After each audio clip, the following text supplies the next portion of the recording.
Hello and welcome back everyone to my YouTube channel. Today we are going to start a new chapter that is evolution. So this is going to be a one short video and quick revision as possible. मुझे नहीं पता ये video कितना लंबा जाने वाला है, हम बस ये चैप्टर कंप्लीट करेंगे, दैट्स इट. सो सबसे पहला पॉइंट आता है इवोल्यूशन में. Stellar distances measured in light years. Distances from the stars. Okay, stars से जो लाइट ओरिजिनेट होती है वो बहुत ईयर्स पहले ओरिजिनेट हो चुकी होती है, बट हमारे तक, हमारी आइज़ तक वो जो लाइट होती है वो बहुत सालों बाद पहुंचती है. और जो ये डिस्टेंस कवर करके लाइट पहुंचती है वो कहलाती है स्टेलर डिस्टेंसेस. और उन स्टेलर डिस्टेंसेस को हम मेजर करते हैं किसके अंदर? लाइट ईयर्स के अंदर. ठीक है. नेक्स्ट पॉइंट आता है, what is the unique event in the history of universe? So unique event in the history of universe is the origin of life. The first life form was formed around 4 billion years ago. Okay, so universe was formed around 20 billion years ago. उसके बाद next point है कि stars जो होते हैं और clouds, किसके? Gas और डस्ट के क्लाउड्स मिलकर क्या बनाते हैं? गैलेक्सीज बनाते हैं. गैलेक्सीज क्या होती है? इन दोनों का एक ह्यूज क्लस्टर होती है, मतलब बहुत बड़ा क्लस्टर जब हो जाता है स्टार्स और गैस और डस्ट के क्लाउड्स का, तो वो गैलेक्सीज का फॉर्मेशन करती है. और यही गैलेक्सीज क्या बनाती है बाद में? यूनिवर्स बनाती है. ठीक है. नेक्स्ट इसके बाद आती है हमारे पास क्या? Big bang theory. ये थ्योरी अपने आप में एक बहुत ही इम्पोर्टेंस रखती है. देखते हैं कि इसमें ऐसा क्या इम्पोर्टेंट है. तो बिग बैंग थ्योरी कहती है कि अर्थ फॉर्म कैसे हुई. तो सबसे पहले क्या हुआ था बिग बैंग थ्योरी के अकॉर्डिंग? सबसे पहले एक सिंगुलर ह्यूज एक्सप्लोजन हुआ. इतना बड़ा एक्सप्लोजन कि वॉल्केनोज इरप्ट हो रहे थे, बहुत सारी चीज़ें हो रही थी. तो बहुत ही बड़ा एक तरीके से ह्यूज एक्सप्लोजन हुआ. उसके बाद में क्या हुआ? हाइड्रोजन और हीलियम फॉर्म हुई. ह्यूज एक्सप्लोजन के बाद में हाइड्रोजन और हीलियम फॉर्म हुई. मैम इसको याद करना कि उससे पहले अर्थ के ऊपर कोई भी एटमॉस्फेयर नहीं था. ठीक है. तो हाइड्रोजन और जैसे हीलियम फॉर्म हुई, उसके बाद में जो गैसेज हैं अंडर ग्रेविटेशन क्या होने लगी? कंडेंस होने लगी. ठीक है. और इन्हीं कंडेंसेशन से क्या बना? गैसेज के कंडेंसेशन से गैलेक्सीज का फॉर्मेशन हुआ. उसके बाद में एनसीईआरटी में एक और इम्पॉर्टेंट पॉइंट है कि जैसे जैसे यूनिवर्स एक्सपैंड हुआ उसका टेम्परेचर डिक्रीज होता गया. अब सबसे पहले क्या हुआ? जैसे कि बिग बैंग थ्योरी ने बताया कि एक ह्यूज एक्सप्लोजन हुआ, मतलब कि वॉल्केनोज इरप्ट होते थे. ठीक है. तो मतलब अर्थ का टेम्परेचर बहुत ज़्यादा था अर्थ का टेम्परेचर. ठीक है, बहुत ज़्यादा था. तो क्या हुआ? जैसे जैसे यूनिवर्स एक्सपेंड हुआ, जैसे जैसे हाइड्रोजन और हीलियम बनने लगी, वैसे वैसे अर्थ का टेम्परेचर भी क्या होने लगा? डिक्रीज होने लगा. ठीक है.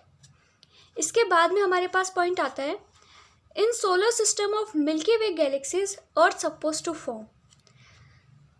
जब मिल्की वे गैलेक्सीज बन गई और मिल्की वे गैलेक्सीज का एक पूरा सोलर सिस्टम बन गया, जिसे आज हम सोलर सिस्टम के नाम से जानते हैं, जब उसका एक पूरा सोलर सिस्टम बन गया मिल्की वे गैलेक्सीज का, तब हमने सपोज किया कि अर्थ का फॉर्मेशन हुआ था. Then earth suppose to form. ठीक है. अर्थ का फॉर्मेशन कब हुआ था? 4.5 बिलियन ईयर्स अगो, ऐसा हम मानते हैं. ठीक है, according to big bang theory. अब वही पॉइंट है कि अर्थ पे सबसे पहले क्या था? कोई एटमॉस्फेयर नहीं था, नो एटमॉस्फेयर. उसके बाद में अर्थ पे सबसे पहले कौन कौन सी गैसेज आना चालू हुई? सबसे पहले H2O, then CH4, then CO2, then NH3. और ये कैसे हुआ? मतलब ये गैसेज कहाँ से आई? तो जो मोल्टन मास था, मतलब वॉल्केनोज, ठीक है, वो जब मोल्टन मास रिलीज हुआ तो उसमें से कौन कौन सी गैसेज निकलने चालू हुई? H2O, CH4, CO2, NH3. और इन सब ने क्या किया? अर्थ की सरफेस को कम्प्लीटली चारों तरफ से कवर कर लिया. ठीक है. और फिर लाइफ का फॉर्मेशन कब माना जाता है? Life was formed around 4 billion years back. तो ये डेटा जो है ना वो बहुत याद करके रखना नीट के पॉइंट ऑफ व्यू से, कि सबसे पहले तो यूनिवर्स कब आया? Universe 20 billion years old. ठीक है. Then earth 4.5 billion years ago. Then life 4 billion year back. ठीक है. उसके बाद में आई थ्योरीज जिन्होंने ये डिफाइन किया कि लाइफ कैसे फॉर्म हुई अर्थ के ऊपर. अर्थ, हमें ये तो पता है अर्थ पे अब गैसेज आ गई, लेकिन अभी तक ये कंफर्म नहीं था कि अर्थ पे फर्स्ट लिविंग फॉर्म कैसे डेवलप हुई. तो उसी को डेवलप करने के लिए कुछ साइंटिस्ट ने डिफरेंट डिफरेंट टाइप्स की थ्योरीज दी। तो उन्हीं थ्योरीज में आती है जैसे theory of panspermia, theory of special creation, कुछ इस टाइप की थ्योरीज अब हम पढ़ने वाले। तो सबसे पहले हमारे पास आई according to NCERT that was theory of panspermia, मतलब स्पोर्स। स्पोर्स जो कि कहाँ से भेजे गए थे, कोई दूसरे प्लेनेट से, ऐसा माना जाता था। इस थ्योरी के अकॉर्डिंग क्या था कि जो दूसरे प्लेनेट से उनसे स्पोर्स ट्रांसफ़र हुए कहाँ पर, हमारी अर्थ पर, और उन्हें क्या दिया, एक लाइफ दी हमारी अर्थ पे। उसके बाद क्या आई, एक लाइफ आई। ठीक है, next theory I theory of spontaneous generation. ठीक है, तो इसके अकॉर्डिंग क्या था कि लाइफ कहाँ से आई, लाइफ अराइज हुई अचानक से, कहाँ से, डिकेइंग एंड रॉटिंग मैटर से, मतलब जो मांस सड़ने लग जाता है, गलने लग जाता है, जैसे स्ट्रॉ हो गई, मड हो गई। ठीक है, यहाँ से लाइफ आना चालू हुई। That was quite devastating. उसके बाद में आए लुइस पास्चर की थ्योरी। उन्होंने क्या कहा कि लाइफ हमेशा प्री एग्जिस्टिंग लाइफ से अराइज होती है। मतलब लाइफ कहाँ से अराइज हो सकती है, केवल लाइफ वहीं से अराइज हो सकती है जहाँ पे ऑलरेडी कोई लाइफ प्रेजेंट हो। That was pre existing life से ही लाइफ क्या होती है, अराइज होती है। ठीक है, तो गाइज मैं आपको बता दूं कि ये जो नोट्स हैं वो मैंने खुद एनसीईआरटी से प्रिपेयर किया है। तो प्लीज़ मेरी मेहनत के लिए एक लाइक और चैनल को सब्सक्राइब ज़रूर कर देना अगर आप चैनल पर नए हैं तो इसके बाद next I theory of biogenesis, मतलब लाइफ कहाँ से अराइज हुई, बायोजेनेसिस मतलब लिविंग लाइफ से।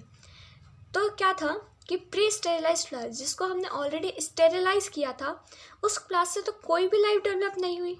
ठीक है, लेकिन वो फ्लास्क जो एयर में जो ओपन था एयर के लिए, उसमें क्या हुआ, लाइफ अराइज हो गई। कहाँ से, किल्डेस्ट से गाइस। ठीक है, उसके बाद आए ओपेरिन और हाल्डेन की थ्योरी। ओपेरिन जो बिलोंग करते थे रशिया से और हाल्डेन जो बिलोंग करते थे इंग्लैंड से।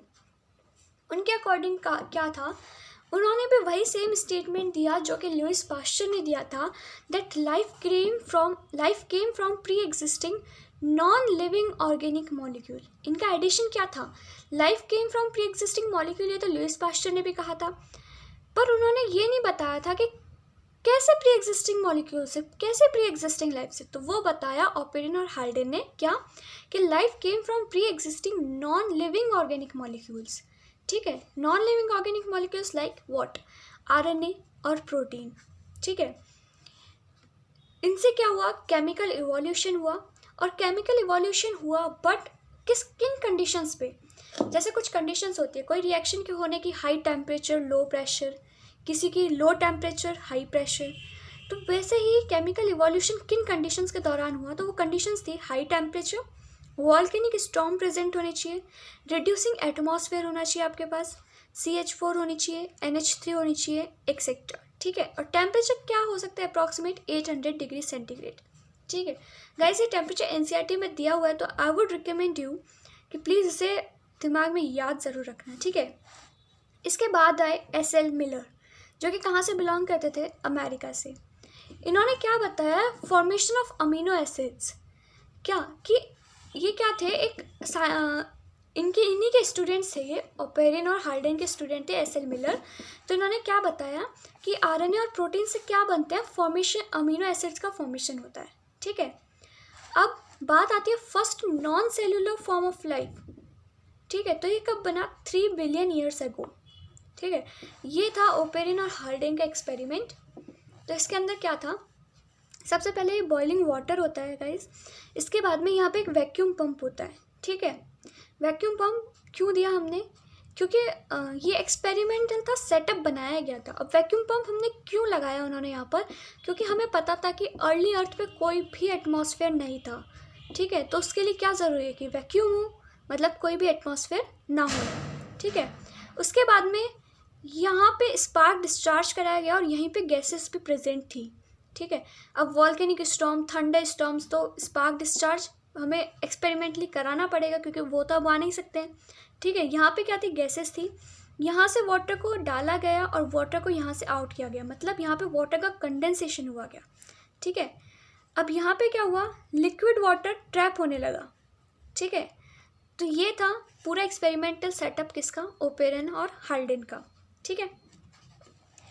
अब इवोल्यूशन की बात करते हैं कि लाइफ फॉर्म्स का इवोल्यूशन कैसे हुआ। तो इसमें सबसे पहले आई theory of special creation. Theory of special creation के 3 इंपॉर्टेंट पॉइंट्स थे। सबसे पहले था कि जैसे भी हम ऑर्गेनिजम्स को आज देखते हैं ना अर्थ पे, वो वैसे के वैसे ही क्रिएट हुए थे, उनमें कोई इवोल्यूशन नहीं हुआ। All living organisms we see today were created as such, ठीक है। सेकेंड पॉइंट था इसमें, diversity was always same since creation and will be same, कि जितनी भी डाइवर्सिटी हम देखते हैं ना वो आज भी सेम है और फ्यूचर में भी सेम ही रहेगी, ठीक है। थर्ड पॉइंट था इसमें कि अर्थ was formed around 4000 year ago, मतलब अर्थ की एज क्या है, 4000 ईयर ओल्ड। बट ये जो थ्योरी ऑफ स्पेशल क्रिएशन है ना, ये कंप्लीटली डिस्कार्ड हो गई थी बाय द डार्विन थ्योरी। अब डार्विन की थ्योरी क्या थी, डार्विन की थ्योरी इस पूरे इवोल्यूशन में अपने आप में एक इम्पॉर्टेंट रोल प्ले करती है। बट उससे पहले मैं आपको बताऊं कि जो थ्योरी ऑफ स्पेशल क्रिएशन है, इसका कोई भी अस्तित्व नहीं रह गया था अपने आप में, क्योंकि ये पूरी तरीके से डिस्कार्ड हो चुकी थी डार्विन की थ्योरी से, ठीक है। तो अब हम देखते हैं डार्विन की थ्योरी क्या थी आफ्टर ऑल। तो गाइज ये सेम पॉइंट लिखा हुआ है, this theory strongly opposed by Darwin during what, जब वो ट्रैवल कर रहे थे सी वॉयज में इन सेल शिप, और उस सेल शिप का नाम क्या था, HMS बीगले, ठीक है, HMS बीगले, ठीक है। तो this theory strongly opposed by Darwin during sea voyage in sail ship called HMS Beagle. इसमें क्या था, as living being share similarities to varying degrees to present and existed life forms both. इनके according, Darwin के according क्या था कि living being जो होते हैं ना, वो अपनी पास्ट की जनरेशन से और फ्यूचर के जनरेशन से दोनों से कुछ ना कुछ सिमिलरिटी शेयर करते हैं, but to the varying degrees, मतलब कुछ ना कुछ उनमें इवोल्यूशन ज़रूर होगा, कुछ ना कुछ उनमें चेंजेस ज़रूर आएंगे, ठीक है। और ये वेराइंग डिग्रीज कैसे होता है, by natural selection reproductive fitness. और रिप्रोडक्टिव फिटनेस डार्विन के अकॉर्डिंग ओनली फिटनेस थी, according to that Darwin, what, reproductive fitness. और ये नेचुरल सिलेक्शन क्या था, मैकेनिज्म ऑफ इवोल्यूशन, ठीक है। और ये जो सिमिलरिटीज़ में कुछ डिग्रीज का चेंज आया था, ये किसकी वजह से आया था, नेचुरल सिलेक्शन की वजह से या फिर रिप्रोडक्टिव फिटनेस की वजह से। अब एक साइंटिस्ट आए नेक्स्ट, अल्फ्रेड वॉलेस। इनके अकॉर्डिंग क्या था, इन्होंने भी सेम थ्योरी दी जो कि डार्विन ने दी थी, इनका भी वही मानना था जो डार्विन का मानना था। Let's see, Alfred Wallace also give same conclusion as of Charles Darwin, ठीक है। नेक्स्ट पॉइंट है, geological history of earth closely reveals biological history of earth. इस पॉइंट का मतलब क्या है ये मैं आपको बताती हूँ। जियोलॉजिकल हिस्ट्री मतलब कि जो डिफरेंट ऑर्गेनिजम्स के जो फॉसिल्स हैं जो अर्थ के अंदर बरिड हैं, उनका जो जियोलॉजिकल टाइम पीरियड हमने निकालते हैं, वो जियोलॉजिकल हिस्ट्री और बायोलॉजिकल हिस्ट्री ये दोनों बहुत सेम है एक दूसरे के, ठीक है। इसके बाद में नेक्स्ट टॉपिक आता है NCERT के according, that is evidences of evolution. हमें कैसे पता चल सकता है कि इवोल्यूशन हुआ है, तो उसके कुछ एविडेंसेस थे हमारे पास, और वो एविडेंसेस किस फॉर्म में आए हमारे पास वो देखते हैं। तो सबसे पहला एविडेंस आया पैलियोंटोलॉजिकल एविडेंस। अब पैलियोंटोलॉजिकल का मतलब क्या होता है, फॉसिल, मतलब कुछ remaining parts of the previous elements, जो पास्ट में एनिमल्स आए हैं, जो पास्ट में ऑर्गेनिजम्स प्रेजेंट हुए हैं अर्थ पे, उनके फॉसिल्स, ठीक है। तो उनके थ्रू हमें पता करते हैं कि इवोल्यूशन हुआ है, और उसको हम क्या कहते हैं, पैलियोंटोलॉजिकल एविडेंसेस। इसमें पॉइंट है, different aged rock sediment contain fossils of different life form. मतलब हर रॉक सेडिमेंट की क्या होती है, ऐसे रॉक सेडिमेंट्स की लेयर होती है ना। अब हर रॉक सेडिमेंट पे क्या होता है, एक डिफरेंट फॉसिल प्रेजेंट, एक डिफरेंट लाइफ फॉर्म का क्या होता है, फॉसिल प्रेजेंट होते हैं, डिफरेंट लाइफ फॉर्म का फॉसिल्स प्रेजेंट होते हैं हर रॉक सेडिमेंट की लेयर पर, ठीक है। इसके बाद में नेक्स्ट पॉइंट आता है, life forms varied over time. मतलब टाइम टू टाइम क्या हुई है, लाइफ फॉर्म्स अलग अलग हुई हैं, वेराई हुए हैं, and restricted to certain geological time span. मतलब कुछ ड्यूरेशन के लिए वही रही है, जैसे डायनासोर्स, कुछ टाइम के लिए आए थे वो, ठीक है। उसके बाद में क्या हुए, एक्सटिंक्ट हो गए। सेम इसका नेक्स्ट पॉइंट है comparative anatomy and morphology show similarities and differences. अगर आप किसी दो चीज़ को कंपेयर करके पढ़ते हो ना, तो उनमें आप सिमिलरिटीज़ और डिफरेंसेस पता कर सकते हो। सेम इन्हीं में था कि एनिमल्स के बीच में एनाटॉमी और मॉर्फोलॉजी में हमने सिमिलरिटीज़ भी निकाली और डिफरेंसेस भी निकाले, ठीक है। नेक्स्ट आता है होमोलोगस ऑर्गन्स क्या होते हैं। तो होमोलोगस ऑर्गन्स वो होते हैं जिनका ओरिजिन तो सेम होता है, मतलब सेम पेरेंट्स सेम एंसेस्टर से ओरिजिन होते हैं, बट मॉडिफाई हो जाते हैं किस चीज़ में कि हर जो ऑर्गेनिज्म होता है उसके अंदर वही सेम चीज़ डिफरेंट फंक्शंस करने लग जाती है, ठीक है। तो क्या होता है, कॉमन तो एंसेस्टर होता है इनमें, बट जो फंक्शंस होते हैं वो डिफरेंट होने लग जाते हैं। लाइक फोरलिम्ब ऑफ व्हेल किसके काम में आता है, स्विमिंग के काम में, मतलब जो तैरती है। बैट, चीता, ह्यूमन, चीता और ह्यूमन सेम चलने के काम में आते हैं, ठीक है। फोरलिम्ब, सॉरी, चीता में फोरलिम्ब किस काम में आते हैं, उनके तो चलने के काम में आते हैं, बट ह्यूमन हमारे हैंड्स किस काम में आते हैं, लिखने के काम में आता है। हम थोड़ी अपने हैंड्स को चलने के काम में लेते हैं, ऑफकोर्स नहीं लेते, ठीक है। अगर कोई लेता हो तो कमेंट ज़रूर करना। नेक्स्ट है वर्टिब्रेट का हार्ट और ब्रेन, ठीक है। नेक्स्ट है thorns of bougainvillea and tendrils of Cucurbita. इनका क्या है, ओरिजिन तो सेम है बट दोनों डिफरेंट फंक्शंस करने लग गए। लाइक थॉर्न्स तो किस में फंक्शन हो गए कि प्रोटेक्शन देते हैं, टेंड्रिल्स उनको क्लाइंबिंग में हेल्प करते हैं, ठीक है। दोनों के फंक्शन डिफरेंट हो गए बट सेम चीज़ से ओरिजिन हुआ था इनका, ठीक है। और ये क्या कौन सा इवोल्यूशन, किस टाइप का इवोल्यूशन ये रिप्रेजेंट करता है, रिप्रेजेंट डाइवर्जेंट इवोल्यूशन। गाइज मैं आपको बता दूं कि ये क्वेश्चन पहले नीट में आ चुका है कि होमोलोगस ऑर्गन्स किस टाइप का इवोल्यूशन रिप्रेजेंट करते हैं, दैट इज डाइवर्जेंट इवोल्यूशन, ये याद रखना, ठीक है। तो इसके बाद में हम नेक्स्ट पढ़ते हैं, वो है एनालॉगस ऑर्गन। एनालॉगस ऑर्गन्स क्या होते हैं, अब हम ये देखते हैं। होमोलोगस में क्या था, उनका एंसेस्टर कॉमन होता है बट फंक्शंस डिफरेंट होते हैं, ठीक उसी तरह एनालॉगस में क्या होता है, इनका एंसेस्टर्स तो डिफरेंट होते हैं बट ये फंक्शन क्या करते हैं, सेम परफॉर्म करते हैं, ठीक है। Like wings of birds and butterfly, दोनों फ्लाइंग में काम आते हैं। Eye of octopus and mammals, दोनों देखने के काम में आते हैं। Flippers of penguin and dolphin, sweet potato and potato, ठीक है। स्वीट पोटैटो इसको हम हिंदी में शकरकंदी बोलते हैं, ठीक है। और पोटैटो तो आपको पता है ये आलू होता है, ठीक है। और ये किस टाइप का इवोल्यूशन रिप्रेजेंट करते हैं, ये रिप्रेजेंट करते हैं कन्वर्जेंट इवोल्यूशन को, ठीक है। इसके बाद में आता है similarities in proteins and genes give clue to common ancestry. अब क्या होता है, प्रोटीन और जीन्स में कुछ सिमिलरिटीज होती हैं और ये सिमिलरिटीज किस क्लू को रिप्रेजेंट करती हैं, किसकी तरफ इशारा करती हैं, ये इशारा करती हैं कॉमन एंसेस्ट्री की तरफ कि प्रोटीन और जीन्स सेम चीज़ से ओरिजिन हुए, ठीक है। इसके बाद में पॉइंट आता है example of natural selection from England, ठीक है। एनसीईआरटी में एग्जाम्पल दिया हुआ है नेचुरल सिलेक्शन का, कहाँ से आया है एग्जाम्पल, हमने एनसीईआरटी में कहाँ से लिया है, इंग्लैंड से लिया है। तो ये क्या एग्जाम्पल है, बिफोर इंडस्ट्रियलाइजेशन, मतलब जब इंडस्ट्रीज़ का फॉर्मेशन नहीं हुआ था, इंडस्ट्रीज़ नहीं बनी थी, उससे पहले क्या था, वाइट मॉथ्स ज़्यादा थे और डार्क मॉथ्स कम थे। वाइट मॉथ्स का नंबर क्या था, ज़्यादा था, और डार्क मॉथ का क्या था, कम था। अब जैसे जैसे इंडस्ट्रियलाइजेशन हुआ, आफ्टर इंडस्ट्रियलाइजेशन क्या हुआ, मेलेनाइज्ड मॉथ, मतलब डार्क मॉथ तो क्या हो गए, नंबर में ज़्यादा हो गए, वाइट मॉथ क्या हो गए, कम हो गए। अब ये एग्जाम्पल कैसे है नेचुरल सिलेक्शन का, ये मैं आपको बताती हूँ। जैसे जैसे इंडस्ट्रियलाइजेशन होगा तो CO2 रिलीज़ होगी, ठीक है। जैसे जैसे CO2 रिलीज़ होगी एनवायरनमेंट में, तो वैसे वैसे प्लांट्स की बाग क्या होती जाएंगी, डार्क ब्राउन, कैसी होती जाएगी, डार्क ब्राउन कलर की होती जाएगी, ठीक है।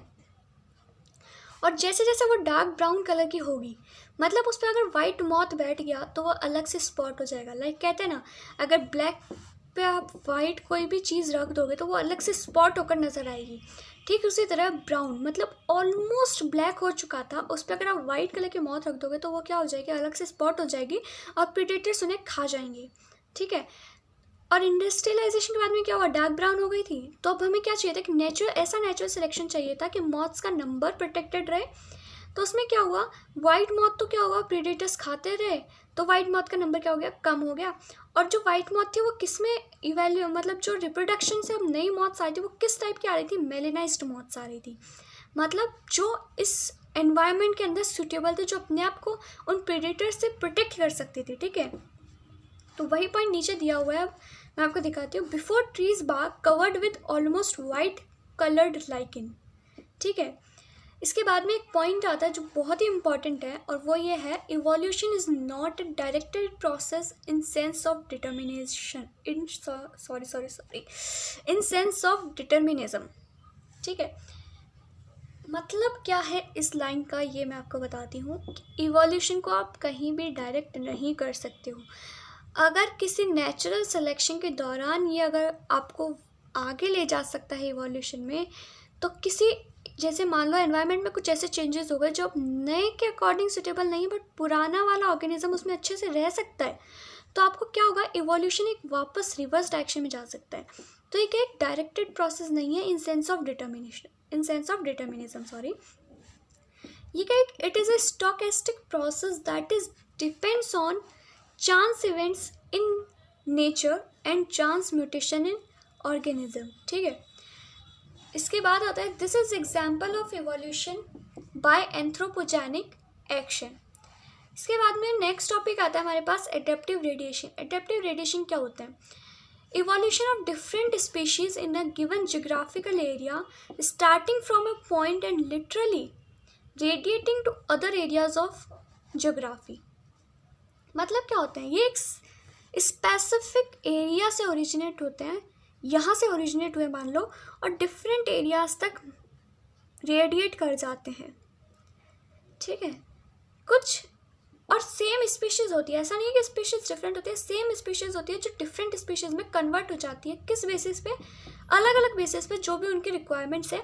जैसे कि हम एग्जांपल लेते हैं डार्विन फिंचेस का, तो डार्विन फिंचेस के ओरिजिनल तो क्या थे, सीड हैबिटेट थे, और ये कहाँ प्रेजेंट होती है डार्विन फिंचेस? गैलापागोस आइलैंड में प्रेजेंट होती है, बट इनकी ओरिजिनल तो क्या थी, सीड हैबिटेट थी। लेकिन क्या हुआ कि कुछ जो फिंचेस थी, अब सीड हैबिटेट कम होने लगे, तो कुछ फिंचेस ने क्या किया, अपने आप को कोई लाइक होता है ना, वेजिटेरियन में कन्वर्ट हो गई कंप्लीट, कोई नॉन वेजिटेरियन में कंप्लीट हो गई। ठीक है, कोई किसी जानवर को खाने में स्पेशलाइज हो गई, राइट। तो ओरिजिनल सीड हैबिटेट से वो डिफरेंट काइंड का फूड इनहेबिट करने लगे एक्चुअली। ठीक है, तो इसी का नेक्स्ट एग्जांपल आता है एडेप्टिव रेडिएशन का, वो है marsupial and placental mammals of Australia.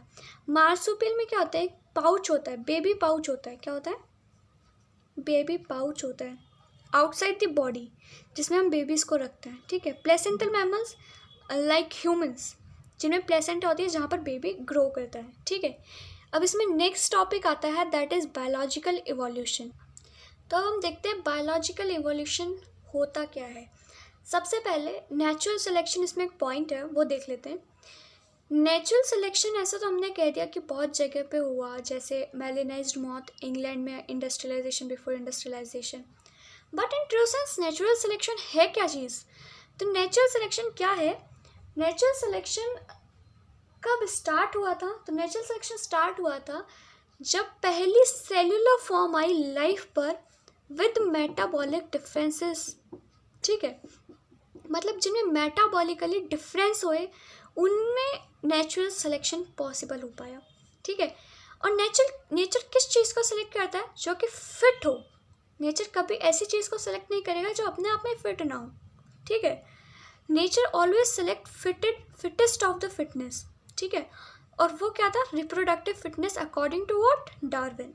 तो nature select fitness which is based on characteristics which are inherited. ठीक है, एडेप्टिव एबिलिटी इज इनहेरिटेड। 2 की कॉन्सेप्ट क्या थे डार्विन के, ये याद रखना, नीट में क्वेश्चन आ चुका है और दोबारा भी आ सकता है। ठीक है, तो 2 की कॉन्सेप्ट क्या थे डार्विन के? Branching descent and natural selection. ठीक है, इसके बाद में फिटनेस का एंड रिजल्ट क्या होता है? Fitness and result of ability to adapt and get selected by nature.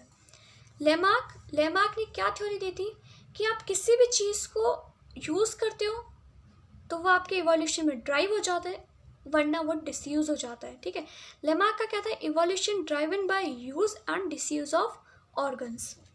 When we describe, अब ये है कि इवोल्यूशन है क्या? क्या इवोल्यूशन एक प्रोसेस है या फिर इवोल्यूशन एक रिजल्ट है? अगर आप लोगों में से किसी को भी इसका जवाब पता है तो नीचे कमेंट बॉक्स में टाइप ज़रूर करना और बताना कि क्या है इवोल्यूशन, एक प्रोसेस या फिर एक रिजल्ट। चलो अभी तो मैं आपको बता देती हूँ कि इवोल्यूशन है क्या। तो स्टोरी ऑफ वर्ल्ड जब हम देखते हैं, वर्ल्ड की स्टोरी जब हम देखते हैं, एक वर्ल्ड की स्टोरी को अगर हम डिस्क्राइब करने लगे तो क्या है, इवोल्यूशन एक प्रोसेस है। बट जैसे ही हम स्टोरी ऑफ लाइफ डिस्क्राइब करते हैं ऑन अर्थ, तो इवोल्यूशन क्या है, एक रिजल्ट है किसी प्रोसेस का। इवोल्यूशन क्या है, एक रिजल्ट है किसी प्रोसेस का।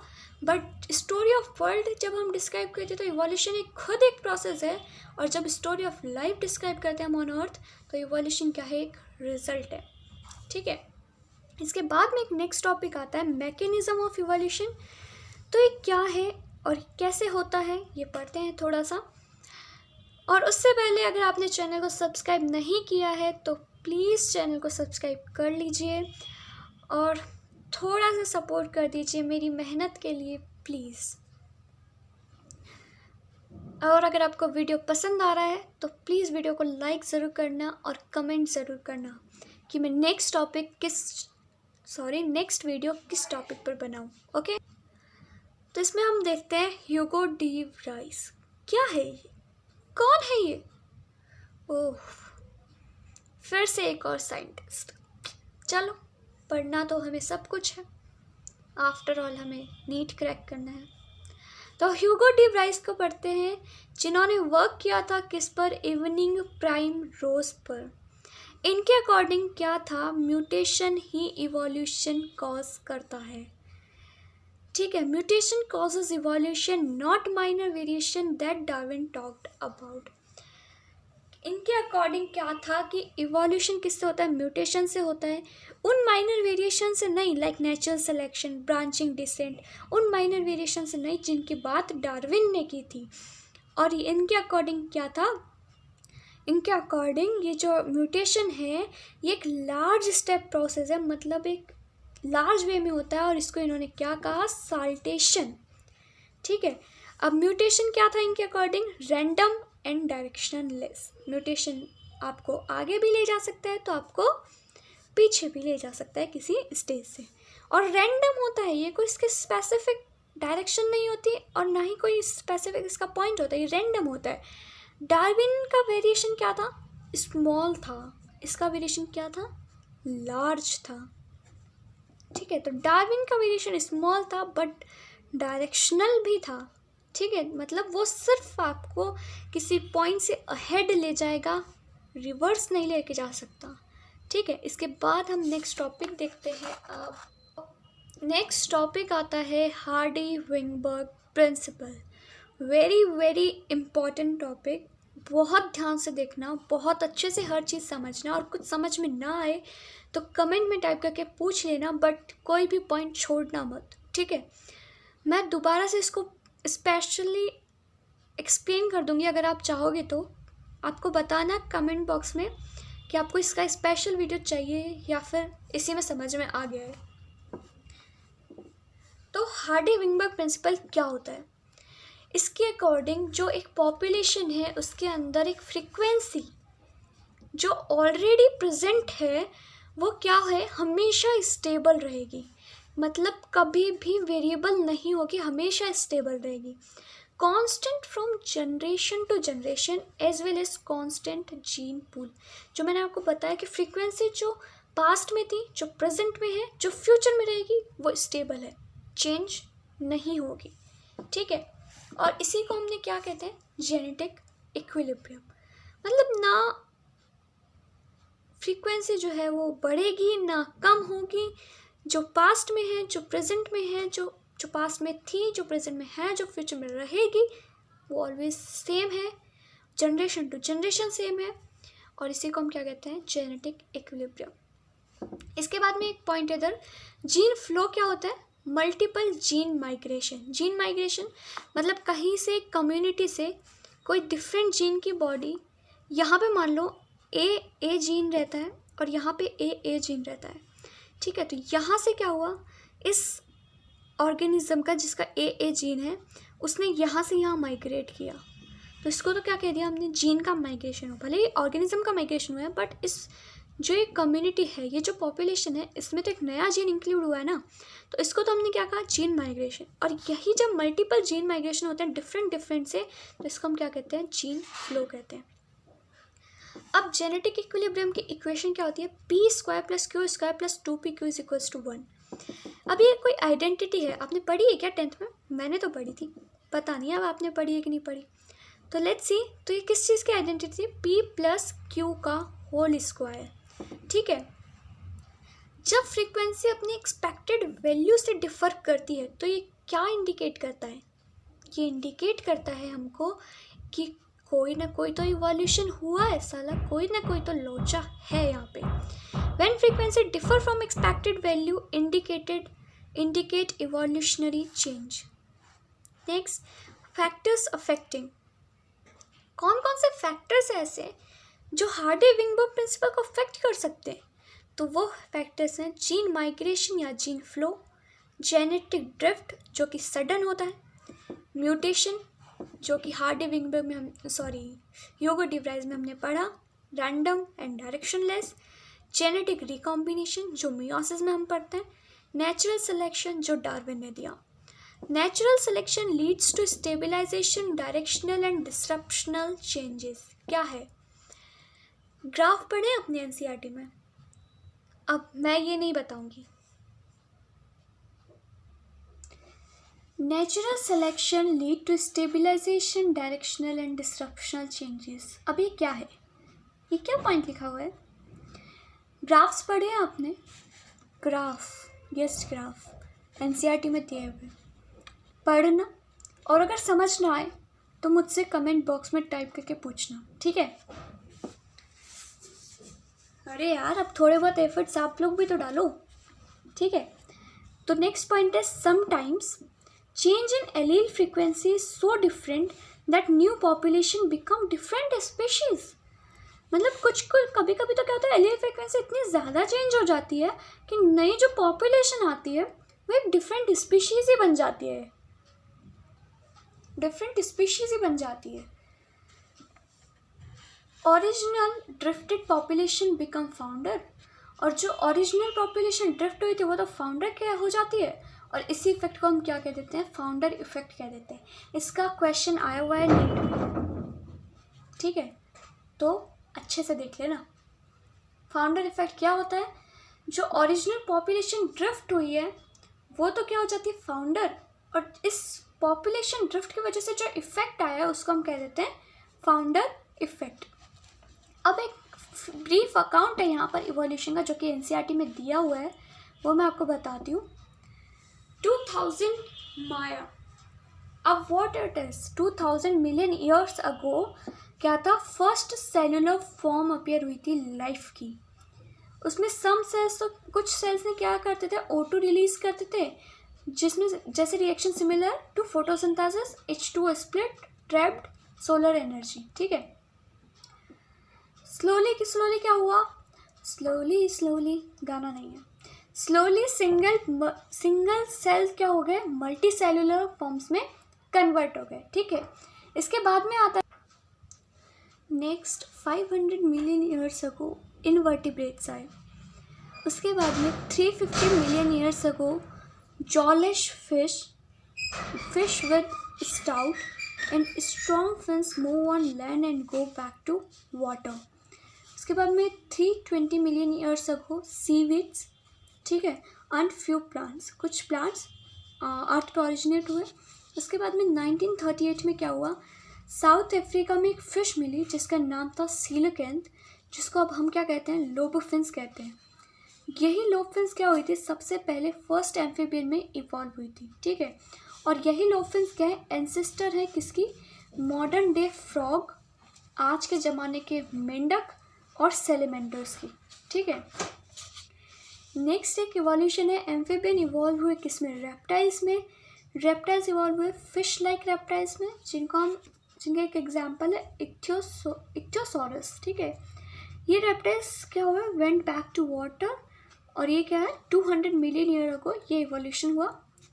रेप्टाइल्स में क्या होती है, ये क्या करते हैं, थिक शेल्ड एग्स को ले करते हैं जो कि सन के अंदर भी ड्राई नहीं होते हैं, सूखते नहीं हैं। इसके बाद में आया 200 मिलियन ईयर अगो, मतलब 200 मिलियन साल पहले reptiles of different shape and size dominate on earth. Okay, ये तो याद ही करना है। तो डिफरेंट शेप और साइज के रेप्टाइल्स ने क्या किया, अर्थ पे डोमिनेट किया। उसके बाद में जाइंट फोन्स लाइक टेरिडोफाइट्स आए, fail to form coal deposit. ठीक है, डायनासोर्स आए, बिगेस्ट इन टायरेनोसोरस रेक्स। टायरेनोसोरस का सबसे बिगेस्ट स्पीशीज क्या थी, टायरेनोसोरस रेक्स, जो कि ऑलमोस्ट 20 फीट ऊंची थी। ठीक है, इसके बाद में 65 मिलियन ईयर्स अगो डायनासोर्स क्या हो गए, सडनली डिसअपियर हो गए। अब ये किस वजह से हुए, इसके 2 पॉसिबल रीजंस दे रखे हमें एनसीईआरटी में। पहला है due to climatic change, climate change की वजह से शायद डिसअपियर हो गए, या फिर वो बर्ड्स में इवॉल्व हो गए। ठीक है, फर्स्ट मैमल कौन था, श्रू, सबसे स्मॉल साइजेस की। ये क्या थे, विविपैरस थे, more intelligent in sensing and avoiding danger. When South America joined North America, mammals resembling horse, bear, rabbit etc. overridden by North American fauna। मतलब नॉर्थ अमेरिकन फाuna ने क्या किया, नॉर्थ अमेरिका के मैमल्स को ओवररिडन कर दिया, मतलब इनको छुपा दिया एक तरीके से। ठीक है, pouched mammals of Australia means marsupial mammals survived due to lack of competition. और ये क्यों सर्वाइव कर गए, बिकॉज ये मार्सुपियल मैमल्स थे, इनमें कंपटीशन कम था। सो नेक्स्ट हमारे पास हमारा लास्ट और फाइनल टॉपिक है, origin and evolution of man. तो now we have our last and final topic, origin and evolution of man. तो 15 मिलियन ईयर्स अगो क्या बने, ड्रायोपिथेकस, जो कि सबसे ज़्यादा एप लाइक लगते थे। उसके बाद में आए रामापिथेकस, जो कि मैन लाइक ज़्यादा थे। इन दोनों के कैरेक्टरिस्टिक फीचर क्या थे, हेयर्स थे इनकी बॉडी पर, और ये गॉरिला और चिंपैंजी की तरफ मूव करते थे। ठीक है, few fossil of man like bones discovered in Ethiopia and Tanzania. ये एराज थे, इथियोपिया एंड टेंजानिया क्या थे, एराज थे। तो इनके कुछ फॉसिल्स क्या थे मैन लाइक बोन्स के, ये इथियोपिया और टेंजानिया में दिखाई दिए। 3 to 4 million year ago man like primates walked east Africa. ये क्या हुआ, मैन लाइक प्राइमेट्स क्या हुआ, ईस्ट अफ्रीका की तरफ मूव कर गए, जिनकी हाइट क्या थी, not more than 4 feet, but सीधे थे, अपराइट थे। लाइक गॉरिला और चिंपैंजी होते हैं टेढ़े, उस तरह टेढ़े नहीं थे, वो सीधे थे ह्यूमंस की तरह। ठीक है, 2 मिलियन ईयर अगो ऑस्ट्रेलोपिथेकस आए, जो कि ईस्ट अफ्रीका ग्रासलैंड, जो कहाँ पर थे, ईस्ट अफ्रीका ग्रासलैंड में थे। और ये हंटिंग करते थे, किससे, स्टोन के वेपन से, और फ्रूट्स खाते थे। उसके बाद में फर्स्ट ह्यूमन लाइक बीइंग कहाँ पर आए, उनको हमने क्या कहा, होमो हेबिलिस कहा, जिनके क्रेनियल कैपेसिटी थी 650 to 800, और ये मीट नहीं खाते थे। उसके बाद में 1.5 मिलियन ईयर अगो आए होमो इरेक्टस, जिनको हम जावा मैन भी कहते हैं। इनकी क्रेनियल कैपेसिटी थी 900, और ये मीट खाते थे। ठीक है, उसके बाद में 1 lakh to 40,000 years back Neanderthal mans आए, जिनकी क्रेनियल कैपेसिटी सबसे ज़्यादा थी, और वो है 1400 cc, used hides to protect their body and buried dead. ठीक है, अपनी बॉडी को प्रोटेक्ट करने के लिए कुछ छुपाने की चीज़ें रखते थे ये, और सर छुपाने के लिए भी। 75,000 to 10,000 years ago homo sapiens आए, जो कि आज हम हैं प्रेजेंट में। और ये कहाँ पर आए थे, सबसे पहले अफ्रीका में आए थे। Pre historic cave art 18,000 years ago आई, और एग्रीकल्चर फार्मिंग जिसे हम कहते हैं वो आई 10,000 ईयर्स अगो। ठीक है, अब ये एक पैलेजोइक एरा है, जैसे इस इथियोपिया और टेंजानिया था, उसी तरह एक पैलेजोइक एरा है। इसका सीक्वेंस याद कर लेना है, ये भी आया हुआ है नीट में। तो Permian, Carboniferous, Devonian, Silurian, Ordovician and Cambrian. ठीक है, ये सीक्वेंस है पूरा। तो इसकी ट्रिक है PCDSOC, याद कर लेना PCDSOC। तो ये क्या है, Permian, Carboniferous, Devonian, Silurian, Ordovician and Cambrian. तो ये चैप्टर हमारा यहीं पे ख़त्म होता है। अगर आपको वीडियो पसंद आया हो तो प्लीज़ वीडियो को लाइक ज़रूर करना, और अगर आपको कुछ भी समझ ना आया हो तो कमेंट बॉक्स में टाइप ज़रूर करना, और कमेंट बॉक्स करके मुझे ये ज़रूर बताना आपको वीडियो कैसी लगी। तो चलो, और अगर आप चैनल पे नए हैं तो प्लीज़ चैनल को सब्सक्राइब कर लेना। Thank you so much for watching this video. We will meet you soon in the next video. Thank you so much, guys.